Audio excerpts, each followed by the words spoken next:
Assalamualaikum warahmatullahi wabarakatuh.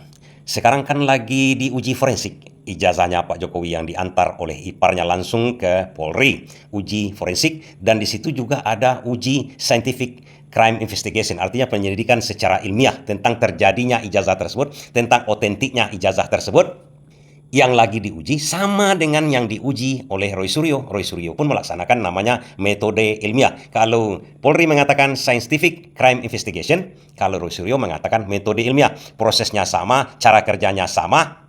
Dan jika proses dan tahap-tahap pengujian tersebut dilaksanakan sesuai dengan metode ilmiah, sesuai dengan scientific crime investigation, seharusnya hasilnya juga sama. Akan terbukti nanti asli atau palsunya. Tapi apakah ada keberpihakan dari pihak Polri? Seharusnya tidak. Atau pertanyaannya, apakah ada tahap-tahap yang tidak dilakukan oleh Polri sesuai dengan metode ilmiah? Seharusnya juga tidak. Tapi kalau ada anggapan dari masyarakat, apakah itu dilakukan oleh Polri? Karena Polri ini di pihak penguasa yang selama ini di bawah kepemimpinan Pak Jokowi, sementara ijazah yang diperiksa sekarang ini adalah ijazah bekas pemimpinnya. Seharusnya Polri tidak berpihak. Tapi kalau pandangan masyarakat berdasarkan rentetan-rentetan tadi, tidak bisa juga dipungkiri. Mereka bisa berpendapat, apakah ini netral Polrinya nanti? Apakah memakai metode ilmiah seperti Roy Suryo? Namanya pandangan masyarakat. Bisa mereka percaya, bisa juga mereka tidak percaya. Itu namanya pendapat, tergantung kepada penilaian masing-masing. Mereka juga tidak salah karena mereka tidak mengetahui. Dan belum tentu juga yang mempercayai Polri itulah yang benar. Catatan sejarah mengatakan bahwa kebenaran dipegang haknya oleh yang berkuasa. Bahkan berpihak ketololan, berpihak kepada kebodohan tanpa dilandasi hasil dari ilmu pengetahuan berdasarkan metode ilmiah, hanya berdasarkan keyakinan dan pendapat para penguasa. Contohnya, seorang yang bernama Kopernikus pada waktu kekuasaan gereja Romawi sangat besar pada waktu itu.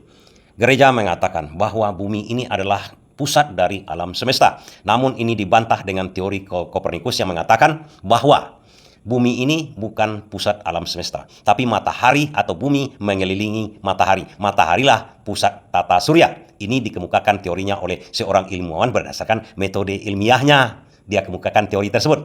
Namun malang, 2 hari sebelum teorinya dipublikasikan, Kopernikus meninggal. Teorinya itu dibenamkan oleh kekuasaan gereja yang mengatakan bumi ini adalah pusat alam semesta. Namun setelah itu malang sama Galileo Galileo. Dia menyatakan bumi ini mengelilingi matahari. Mataharilah pusat dari tata surya ini.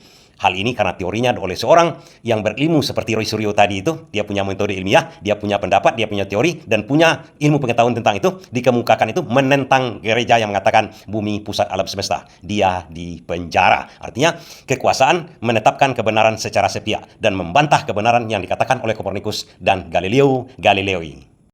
Sebelumnya kita tahu Sokrates dihukum minum racun. Karena dia punya pendirian mengenai dewa-dewinya Yunani pada waktu itu.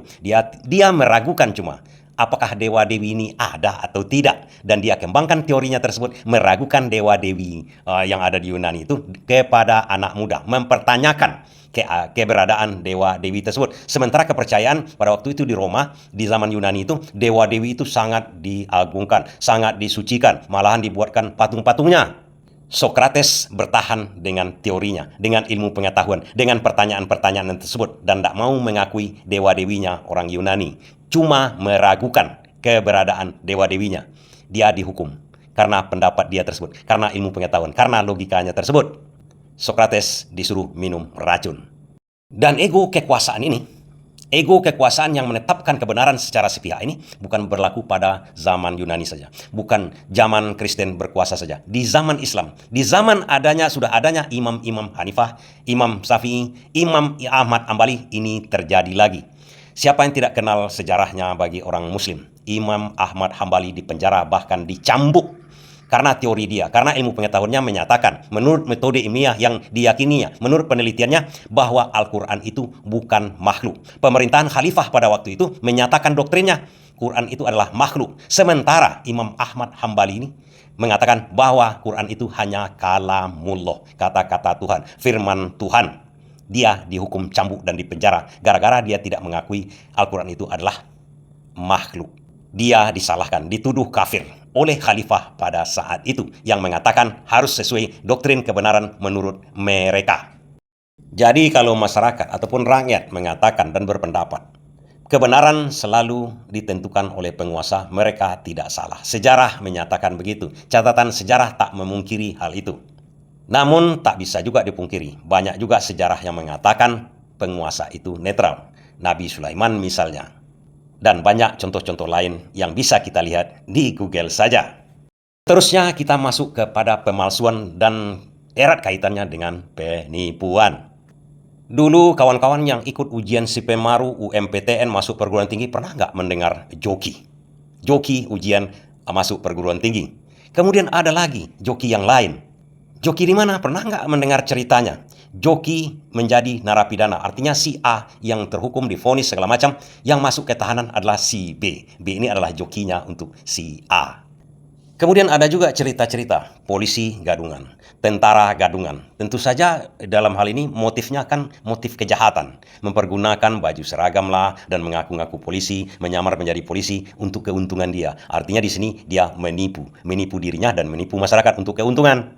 Atau pernah dulunya, pada zaman korupsi itu merajalela, yang korupsinya itu ditransfer ke rekening sopirnya. Itu kan penipuan juga namanya itu, memakai identitas orang lain. Atau membeli rumah memakai identitas sopir misalnya, atau pembantunya. Untuk apa? Untuk menyamarkan kekayaannya. Itu para koruptor biasanya memang melakukan hal itu. Dan kalau yang berikut ini yang saya ceritakan adalah mengenai film-film India, film fiksi yang antah berantah, dongeng yang tak pernah terjadi mungkin di masyarakat atau memang pernah terjadi di masyarakat. Pernahkah mendengar bayi tertukar?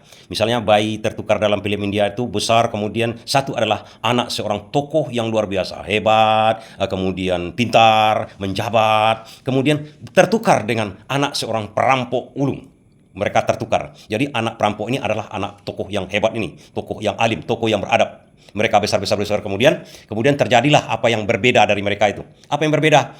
Anak si penjahat ini kok alim betul, hebat sekali. Kemudian anaknya penjabat ini kok jahat sekali.